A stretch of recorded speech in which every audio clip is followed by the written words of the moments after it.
Hello दोस्तों, स्वागत है मेरे यूट्यूब चैनल पे। आज हम लोग मोस्ट इम्पोर्टेंट क्वेश्चन आंसर करेंगे।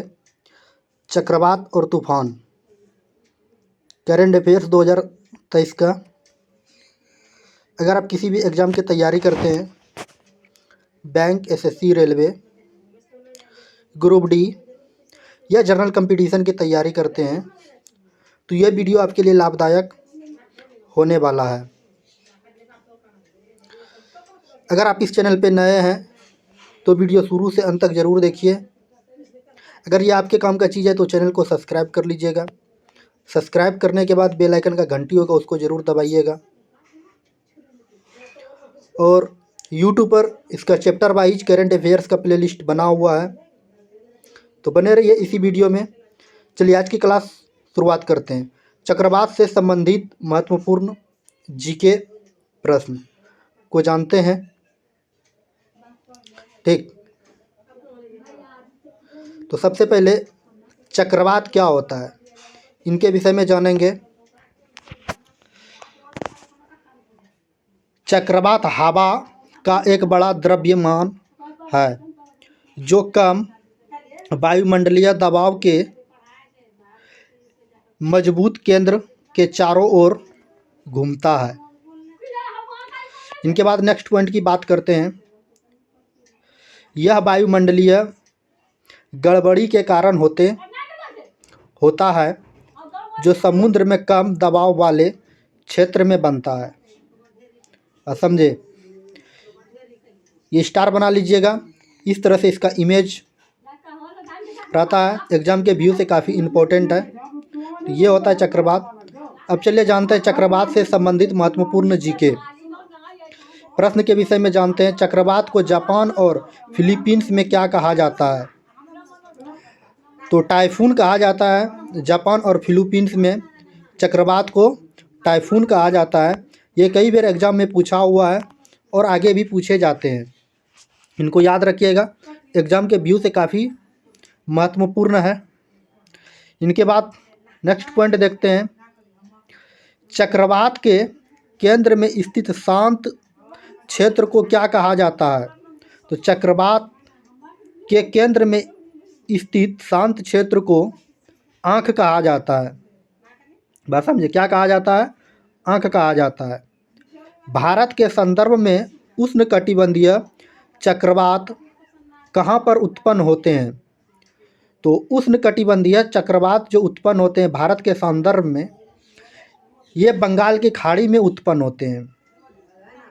कहाँ पर उत्पन्न होते हैं? बंगाल की खाड़ी में उष्णकटिबंधीय चक्रवात, बंगाल की खाड़ी में। नेक्स्ट पॉइंट है, वे कौन सी अवस्थाएं हैं जिससे चक्रवात बन सकता है?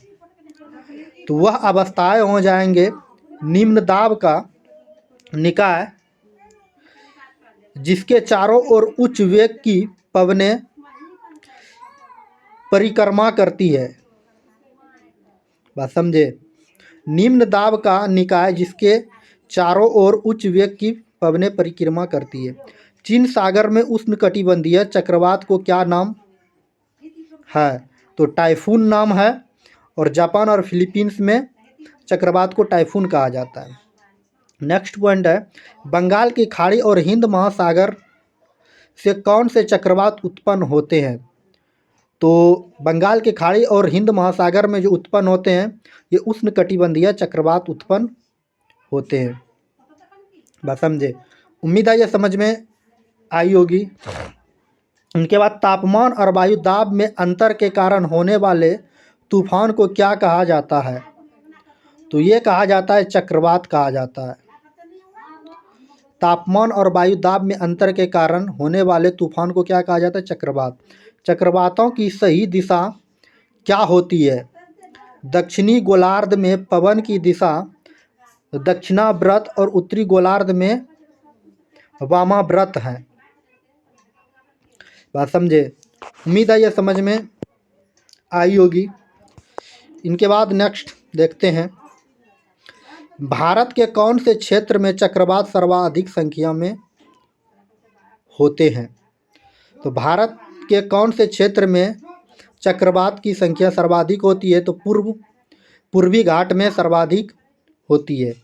मई के माह में उष्णकटिबंधीय चक्रवात का कारण क्या है? स्थानीय तापमान में भिन्नता। इसका राइट आंसर हो जाएगा स्थानीय तापमान में भिन्नता। मई के माह में उष्णकटिबंधीय चक्रवात का क्या कारण है? स्थानीय तापमान भिन्नता। इनके बाद नेक्स्ट है, भारत के सर्दियों के महीने के दौरान पश्चिम और दक्षिण पश्चिम से भारतीय उपमहाद्वीप में प्रवेश करने वाले उष्णकटिबंधीय चक्रवात कहाँ पैदा होते हैं? तो इनका राइट आंसर हो जाएगा भूमध्य सागर के ऊपर। समझे, ये चक्रवात से स्टैटिक पॉइंट था, आप याद रखिएगा। चक्रवात का नामकरण कौन करता है? आपके मन में प्रश्न आता होगा, चक्रवात का नामकरण आखिर करता कौन है? अरब सागर और बंगाल के खाड़ी में आने वाले समुद्री तूफान के नाम रखने का सिलसिला 2004 में शुरू हुआ था। इसके लिए एक सूची बनाई गई थी। इसमें 8 देश थे: बंगाल, बांग्लादेश, भारत, मालदीव, म्यांमार, ओमान, पाकिस्तान, श्रीलंका और थाईलैंड। 2018 में इस सूची में 5 और देश जोड़ दिया गया: ईरान, कतर, सऊदी अरब, संयुक्त राष्ट्र अमीरात और यमन। आज का पहला प्रश्न जो है आपके सामने है,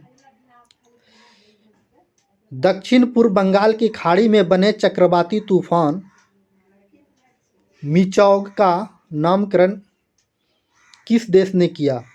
अगर आप इसका आंसर जानते हैं तो कमेंट में ज़रूर से ज़रूर बताइएगा। मिचौग नामकरण जो किया है ये कौन सा देश ने किया है? तो इनका राइट आंसर हो जाएगा, जो कि दिया हुआ है ऑप्शन नंबर डी पे, म्यांमार। समझे, तो इनका राइट आंसर क्या हो जाएगा? Option number D, Myanmar. उम्मीद है ये समझ में आई होगी। अगर लाइक नहीं किया है तो लाइक कर दीजिए वीडियो को, चैनल को सब्सक्राइब कर लीजिए और बेल आइकन का घंटी जरूर दबाइए। इंपॉर्टेंट पॉइंट की बात करते हैं, चक्रवात तूफान मिचांग के दस्तखत कब दी? दिसंबर 2023 में। प्रभावित क्षेत्र तमिलनाडु, आंध्र प्रदेश और उड़ीसा रहे हैं। बात समझे, प्रभावित क्षेत्र कौन कौन से हैं? तमिलनाडु, आंध्र प्रदेश और उड़ीसा। मिचौग जो है ये म्यांमार का नामकरण दिया हुआ है। इनके बाद वर्ष 2023 में आए हुए तूफान की सूची देख लेते हैं क्रम से। तूफानों के नाम क्रम अनुसार नाम। मोचा जो है, जो 1 नंबर पे है, ये यमन ने दिया हुआ है नाम। ठीक, परीक्षा में पूछे जाते हैं मोचा नामकरण इसने दिया है तो यमन ने। बिपरजॉय बांग्लादेश। तेज की बात करें तो भारत ने इनका नामकरण दिया हुआ है। हामून की बात करें तो ये ईरान के द्वारा नाम दिया गया है। मिधिली की बात करें तो मालदीव के द्वारा नाम दिया हुआ है। मिचांग की बात करें तो ये म्यांमार के द्वारा नाम दिया गया है। अगर आप इसको नोट करना चाहते तो नोट कर लीजिए, स्क्रीनशॉट लेना चाहते तो स्क्रीनशॉट ज़रूर से ज़रूर ले लीजिए। इनके बाद वर्ष 2023 और 24 में आने वाले तूफानों की सूची देख लेते हैं। तूफानों के नाम क्रम अनुसार नामकरण किसने किया है? अगर आप इसको स्क्रीनशॉट लेना चाहते तो ले लीजिए। तो 1 नंबर पे है रेनल। रेनल का जो नामकरण दिया हुआ है ओमान ने। बस समझे, अगर इनका स्क्रीनशॉट नहीं लिए थे तो आप ले लीजिए। इसके बाद देखते हैं रेनल की बात करते हैं तो ये ओमान के द्वारा दिया हुआ नाम है। असना की बात करें तो ये पाकिस्तान के द्वारा नाम दिया गया है। इसके बाद दाना की बात करें तो कतर के द्वारा।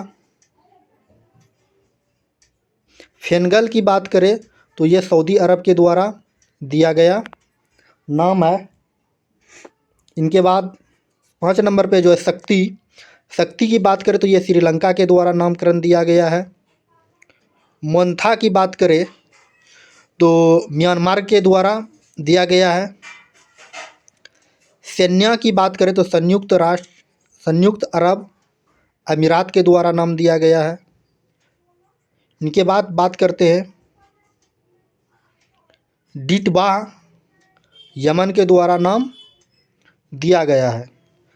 2 नंबर प्रश्न है बंगाल की खाड़ी में उठे चक्रवात मिथिली का नामकरण किस देश ने किया? तो इनका राइट आंसर हो जाएगा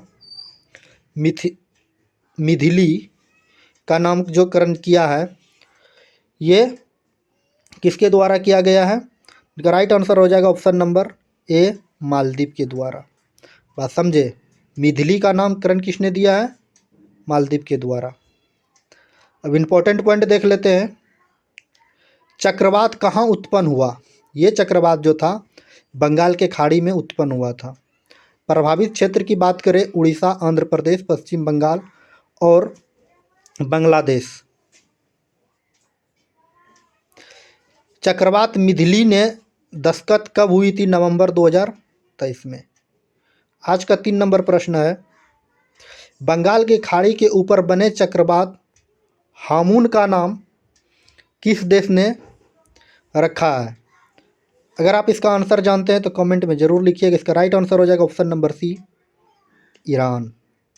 समझे, तो इनका राइट आंसर क्या हो जाएगा? Option number C Iran. Hamun नाम ईरान के द्वारा दिया गया है। बात समझे, उम्मीद है यह समझ में आई होगी। अब इम्पोर्टेंट पॉइंट को देख लेते हैं, चक्रवात हामून ने दस्तखत कब की दी? अक्टूबर 2023 में। प्रभावित क्षेत्र की बात करें तो बांग्लादेश। चक्रवात कहाँ उत्पन्न हुआ? तो ये बंगाल की खाड़ी में उत्पन्न हुआ था। बात समझे, अगर आप इसको नोट करना चाहते हैं तो नोट कर लीजिए, स्क्रीनशॉट लेना चाहते हैं तो स्क्रीनशॉट ले लीजिए। आज का 4 नंबर प्रश्न है भारतीय मौसम विज्ञान विभाग IMD ने अरब सागर में बनने वाले चक्रवाती तूफान तेज को लेकर चेतावनी जारी की थी। इस तूफान का नाम किस देश ने रखा है? तो इनका राइट आंसर हो जाएगा ऑप्शन नंबर बी भारत। तेज नाम रखा है किसने? भारत ने रखा है। अब देख लेते हैं इंपॉर्टेंट पॉइंट, चक्रवात तेज ने दस्तखत कब की? अक्टूबर 2023 में। प्रभावित क्षेत्र की बात करें तो ओमान और यमन। चक्रवात कहाँ उत्पन्न हुआ? तो ये अरब सागर में उत्पन्न हुआ था। 5 नंबर प्रश्न है दक्षिण पूर्व अरब सागर के ऊपर बने बिपरजॉय साइक्लोन का नाम किस देश ने रखा है? तो इनका राइट आंसर हो जाएगा ऑप्शन नंबर बी बांग्लादेश। समझे, तो इनका राइट आंसर क्या हो जाएगा? बांग्लादेश, जो ऑप्शन नंबर बी पे दिया हुआ है। चक्रवात बिपरजॉय ने दस्तखत कब की थी? जून 2023 में। प्रभावित क्षेत्र की बात करें तो कच्छ और राजकोट जो कि गुजरात में पड़ता है, कराची पाकिस्तान में। चक्रवात अरब सागर में ये उत्पन्न हुई थी। चक्रवाती तूफान मोचा का नामकरण किस देश ने दिया? चक्रवाती तूफान मोचा का नाम किस देश ने दिया है? इनसे पहले भी इनका आंसर बताए थे। अगर आप कमेंट में जानते हैं तो आंसर ज़रूर से ज़रूर लिखिएगा, नहीं तो फिर हम बताएंगे ही। तो इनका राइट आंसर हो जाएगा ऑप्शन नंबर सी यमन। समझे, इनका राइट आंसर क्या हो जाएगा? Option number C Yemen. बात समझे, उम्मीद है ये समझ में आई होगी। चक्रवात मोचा के दस्तखत कब की दी थी? तो मई 2023 में दिए थे। प्रभावित क्षेत्र की बात करें तो म्यांमार और बांग्लादेश, अंडमान और निकोबार द्वीप समूह, श्रीलंका। 7 नंबर प्रश्न, उष्णकटिबंधीय चक्रवात फ्रेडी ने किस देश को प्रभावित किया? तो चक्रवात फ्रेडी ने जो प्रभावित किया है ये किस देश को किया है? इनका राइट आंसर हो जाएगा ऑप्शन नंबर सी ए और बी दोनों, मोजाम्बिक मलावी। मोजाम्बिक और मलावी दोनों। चक्रवात फ्रेडी ने दस्तखत कब की थी? तो फरवरी 2023 2023 में। चक्रवात गैब्रियल के कहर के कारण किस देश ने राष्ट्रीय आपातकाल की घोषणा की? तो इनका राइट आंसर हो जाएगा ऑप्शन नंबर ए, न्यूजीलैंड ने राष्ट्रीय आपातकाल की घोषणा कर दी है। समझे? उम्मीद है ये समझ में आई होगी। इनके बाद नेक्स्ट पॉइंट देख लेते हैं। चक्रवात गैब्रियल ने दस्तखत कब की थी? फरवरी 2023 में। प्रभावित क्षेत्र की बात करें, वानुअतु, सोलोमन द्वीप, नॉरकॉफ द्वीप, न्यूजीलैंड प्रभावित हुए हैं। बस समझे? उम्मीद है ये समझ में आई होगी। चक्रवात मंडोस का नामकरण किस देश ने रखा था? मंडोस का नामकरण किस देश ने रखा था? यह संयुक्त अरब अमीरात ने रखा था, जो ऑप्शन नंबर ए पे दिया हुआ है। समझे? तो इनका राइट आंसर हो जाएगा संयुक्त अरब अमीरात। इंपॉर्टेंट पॉइंट देख लेते हैं। चक्रवात मंडोस ने दस्तखत कब की दी थी? दिसंबर 2022 में। प्रभावित क्षेत्र की बात करें, अंडमान और निकोबार द्वीप समूह, चेन्नई जो तमिलनाडु में पड़ता है, पुडुचेरी तट और आंध्र प्रदेश। चक्रवात कहाँ उत्पन्न हुई थी? तो यह बंगाल के खाड़ी में उत्पन्न हुई थी। समझे? ये चक्रवात बंगाल के खाड़ी में उत्पन्न हुई थी। इनके बाद जो है नेक्स्ट प्रश्न देखते हैं 10 नंबर की ओर। उष्णकटिबंधीय चक्रवात शतरंज का नाम किस देश ने रखा था? शतरंज का नाम किस देश ने रखा था? इसका राइट आंसर हो जाएगा ऑप्शन नंबर बी, थाईलैंड ने। बस समझे? इनका राइट आंसर क्या हो जाएगा? Option number B, Thailand. चक्रवात शतरंज ने दस्तखत कब की थी? तो अक्टूबर 2022 में। चक्रवात कहाँ उत्पन्न हुई थी ये वाले शतरंज? तो बंगाल के खाड़ी में। प्रभावित क्षेत्र की बात करें तो बांग्लादेश, असम, उड़ीसा, पश्चिम बंगाल और अंडमान और निकोबार द्वीप समूह। समझे? उम्मीद है ये समझ में आई होगी। इनके बाद नेक्स्ट प्रश्न की ओर आते हैं। अगर आप इसको नोट करना चाहते हैं तो नोट कर लीजिए, स्क्रीनशॉट लेना चाहते हैं स्क्रीनशॉट ले लीजिए। 11 नंबर प्रश्न है, बंगाल की खाड़ी में बने चक्रवाती तूफान आसानी का नाम किस देश ने रखा था? तो आसानी का नाम जो रखा था किस देश ने रखा था? तो इनका राइट आंसर हो जाएगा जो कि दिया हुआ है ऑप्शन नंबर डी पे, श्रीलंका। समझे? राइट आंसर इनका क्या हो जाएगा? श्रीलंका हो जाएंगे। बस समझे? अब इम्पोर्टेंट पॉइंट को देख लेते हैं। चक्रवात आसानी ने दस्तखत कब की दी थी? मई 2022 में। प्रभावित क्षेत्र की बात करें तो आंध्र प्रदेश, पश्चिम बंगाल और ओडिशा, कर्नाटक, तमिलनाडु और अंडमान और निकोबार द्वीप समूह। चक्रवात कहाँ उत्पन्न हुई थी? तो यह बंगाल के खाड़ी में उत्पन्न हुई थी। बस समझे? तो ये चक्रवात कहाँ उत्पन्न हुई थी? बंगाल की खाड़ी में। 12 नंबर प्रश्न है, उष्णकटिबंधीय चक्रवात जवाद का नामकरण किस देश ने किया था? जवाद का जो नामकरण किया था किस देश ने किया था? इसका राइट आंसर हो जाएगा सऊदी अरब, जो ऑप्शन नंबर सी पे दिया हुआ है। बस समझे? उम्मीद है ये समझ में आई होगी। चक्रवात जवाद ने दस्तखत कब की थी? तो दिसंबर 2021 में। प्रभावित क्षेत्र की बात करें, आंध्र प्रदेश, पश्चिम बंगाल, उड़ीसा और बांग्लादेश। बस समझे? उम्मीद है ये समझ में आई होगी। इनके बाद 13 नंबर प्रश्न है, चक्रवाती तूफान गुलाब का नाम किस देश ने रखा था? गुलाब का नाम जो रखा था ये किस देश ने रखा था? तो इनका राइट आंसर हो जाएगा ऑप्शन नंबर डी, पाकिस्तान। इनका राइट आंसर हो जाएगा किसने? क्या? पाकिस्तान। चक्रवात गुलाब ने दस्तखत कब की दी थी? तो सितंबर 2021 में। चक्रवात कहाँ उत्पन्न हुई थी? बंगाल की खाड़ी के ऊपर। प्रभावित क्षेत्र की बात करें तो आंध्र प्रदेश और उड़ीसा। चक्रवात ताउते का नामकरण किस देश ने रखा था? ताउते का नामकरण जो है ये किस देश ने रखा था? तो इनका राइट आंसर हो जाएगा ऑप्शन नंबर सी, म्यांमार। बस समझे? तो इनका राइट आंसर क्या हो जाएगा? Option number C, Myanmar. चक्रवात ताउते ने दस्तखत कब दी थी? तो मई 2021 2021 में। प्रभावित क्षेत्र की बात करें केरल, कर्नाटक, गोवा, महाराष्ट्र, गुजरात, पाकिस्तान और श्रीलंका। समझे। उम्मीद है ये समझ में आई होगी। 15 नंबर प्रश्न है, चक्रवात यास का नामकरण किस देश ने रखा था? चक्रवात यास का नाम जो है किस देश ने रखा था? तो इनका राइट आंसर हो जाएगा जो कि दिया हुआ है ऑप्शन नंबर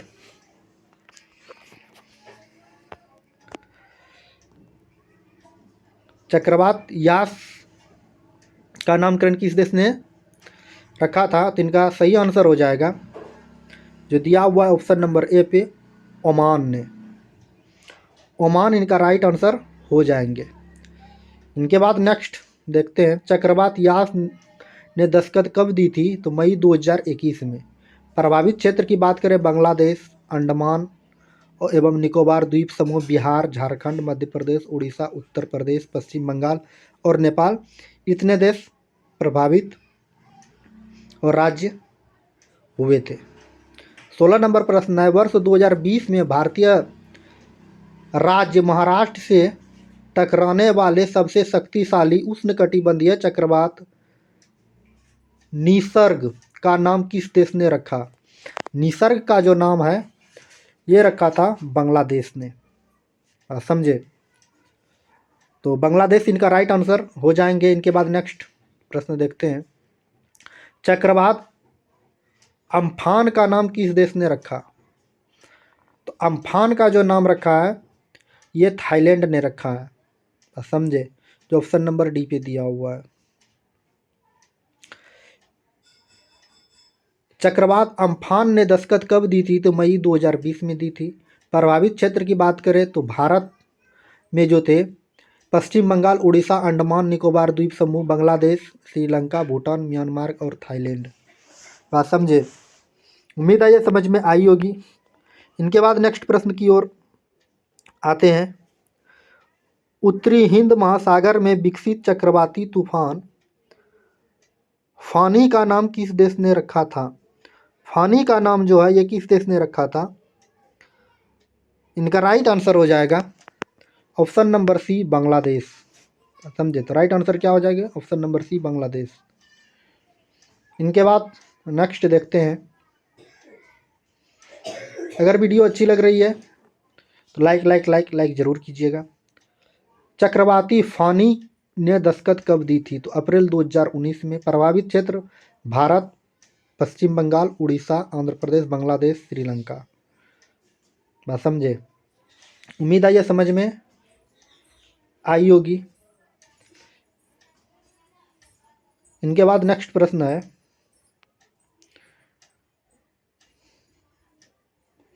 2020 में चक्रवात बुरेली ने भारत के केरल और तमिलनाडु राज्य को प्रभावित किया था। इस चक्रवात का नाम किस देश ने रखा था? अगर आप इसका आंसर जानते हैं तो कमेंट में ज़रूर लिखिएगा। तो बुरेली ने भारत के केरल और तमिलनाडु राज्य को प्रभावित किया था। तो इनका राइट आंसर हो जाएगा ऑप्शन नंबर डी, मालदीव।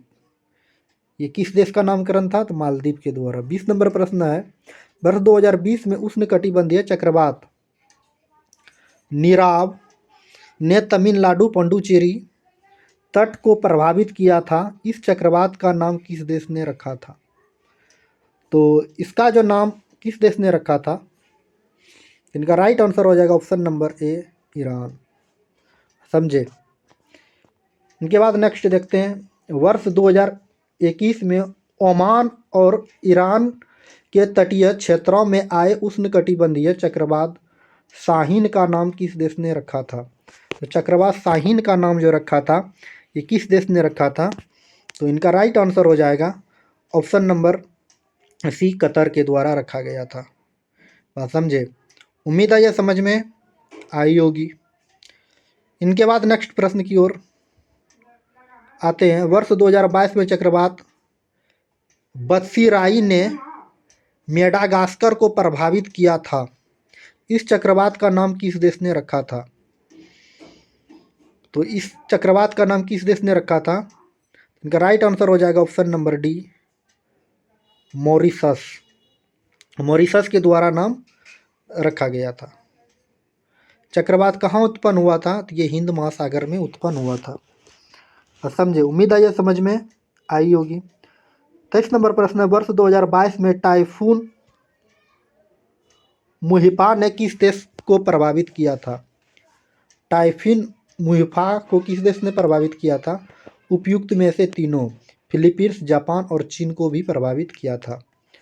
ठीक है ना। टाइफून मुहिफा चक्रवात प्रशांत महासागर में ये उत्पन्न हुए थे। कहाँ उत्पन्न हुए थे? तो ये प्रशांत महासागर में उत्पन्न हुए थे। 24 नंबर प्रश्न है, वर्ष 2022 में उष्णकटिबंधीय तूफान मैगी ने किस देश को प्रभावित किया था? मैगी ने जो ये प्रभावित किया था, ये किस देश ने प्रभावित किया था को? तो ये फिलीपींस को प्रभावित किया था। समझे, उम्मीद है ये समझ में आई होगी। 25 नंबर प्रश्न है, वर्ष 2022 में उष्णकटिबंधीय तूफान मैरी ने किस देश को प्रभावित किया था? तो इनका राइट आंसर हो जाएगा जो कि दिया हुआ है ऑप्शन नंबर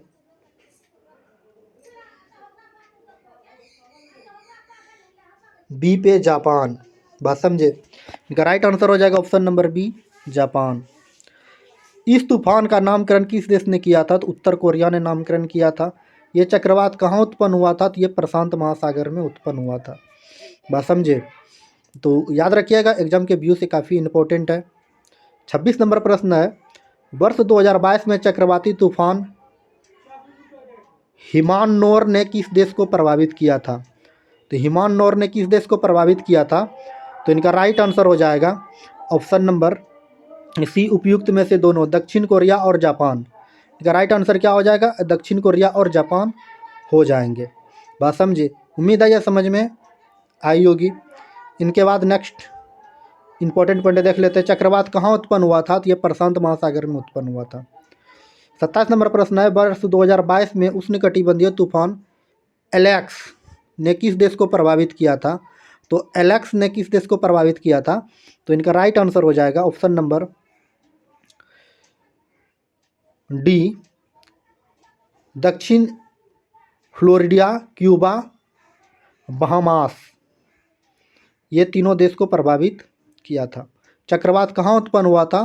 तो अटलांटिक महासागर में ये चक्रवात उत्पन्न हुआ था।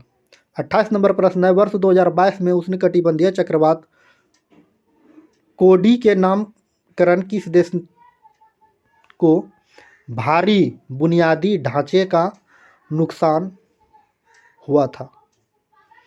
कोडी के कारण ये नुकसान हुआ था, फिजी को नुकसान हुआ था, जो ऑप्शन नंबर सी पे है। बात समझे, ये चक्रवात प्रशांत महासागर में उत्पन्न हुए थे। ये चक्रवात कहाँ उत्पन्न हुए थे? प्रशांत महासागर में। 29 नंबर प्रश्न है, वर्ष 2018 में बंगाल के खाड़ी में बने तूफान तितली का नामकरण किस देश ने रखा था? तितली का नामकरण जो है ये किस देश ने रखा था? तो अगर आप इसका आंसर जानते हैं तो कमेंट में ज़रूर लिखिएगा। तो इनका राइट आंसर हो जाएगा ऑप्शन नंबर ए, पाकिस्तान। तितली का नामकरण किसने दिया था? ये पाकिस्तान ने दिया था। बात समझे, उम्मीद है ये समझ में आई होगी। इनके बाद नेक्स्ट देखते हैं, चक्रवात तितली के दस्तक कब की? तो अक्टूबर 2018 में। प्रभावित क्षेत्र की बात करें, भारत में पश्चिम बंगाल, उड़ीसा, आंध्र प्रदेश और बांग्लादेश। समझे, अब आपको आज देना है टेस्ट, ठीक है ना। टेस्ट देना है, ये 2 नंबर प्रश्न जिसका